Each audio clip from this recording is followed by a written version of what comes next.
Donc, comme il n'avait rien à offrir, il a ramassé de la poussière, il l'a placée dans le bol qui servait de bol à nourriture de ce Bouddha. Il a mis cette poussière dans ce bol et il a visualisé, il a pensé qu'il mettait de l'or.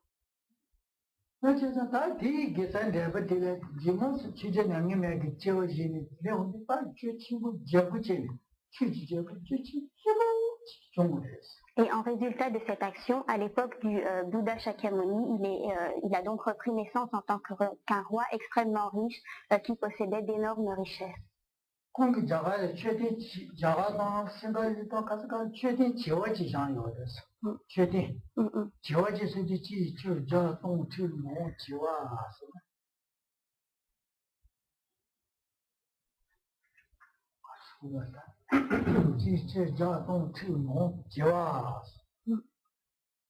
C'est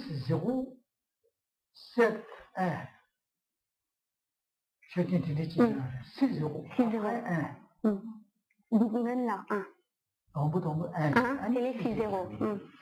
1 million.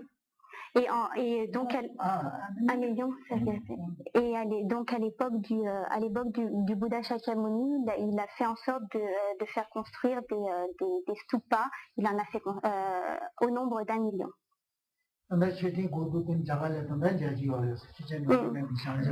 Et donc encore de nos jours, il est possible de visiter ces stupas, enfin un certain nombre de ces stupas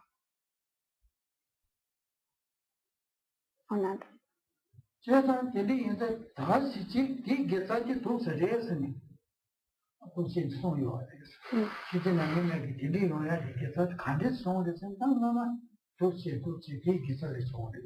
Donc cela pour expliquer la manière dont une offrande peut porter ses fruits et pour dire donc que même s'il n'avait rien, le fait de visualiser qu'il offrait de l'or alors qu'en réalité il offrait de la poussière lui a permis d'obtenir une renaissance extrêmement fortunée.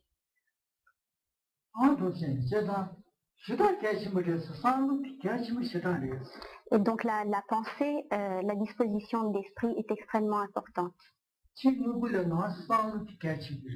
La pensée est bien plus importante que l'objet lui-même.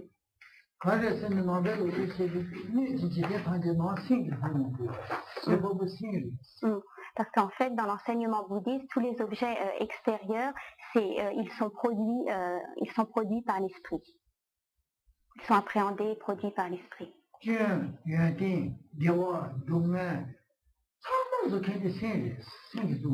Parce que en fait, les qualités, les défauts, le bonheur, le malheur, tout cela, c'est l'esprit qui le fait.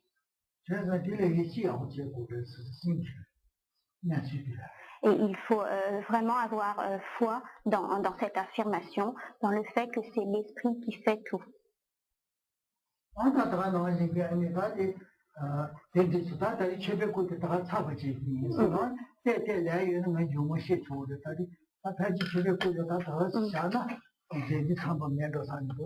Donc Rinpoche pense qu'il va arrêter ce soir sur le sujet des offrandes.